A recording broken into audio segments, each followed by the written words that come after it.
Bem-vindos a este guia técnico sobre o computador de secretária custom. Somos a Kelatos Informática, especialistas em reparação técnica.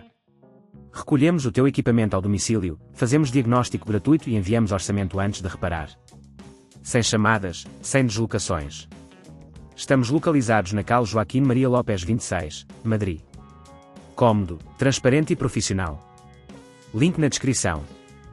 Hoje vamos falar sobre um problema que muitos utilizadores enfrentam. O teu computador de secretária custom faz barulho estranho ao ligar. Este barulho pode ser causado por vários fatores, como um ventilador avariado ou componentes soltos. Se não for reparado a tempo, pode levar a danos mais sérios no equipamento.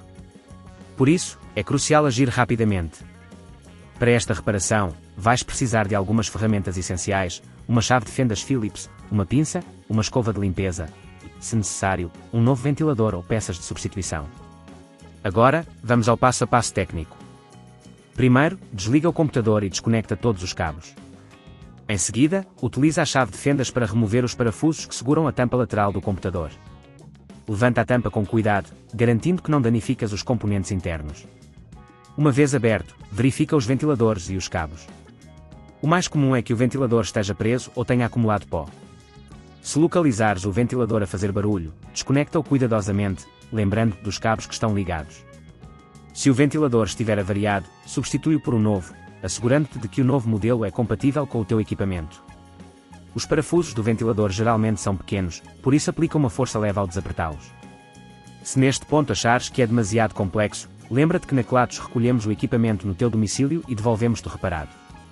Após a substituição, monta tudo de volta, começando pelo ventilador. Conecta os cabos e certifica-te de que tudo está bem preso.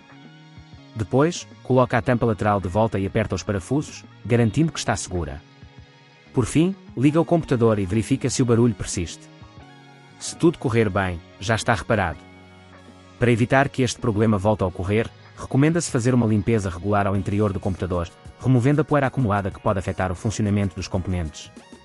Além disso, verifica periodicamente se os ventiladores estão a funcionar corretamente e se não há peças soltas.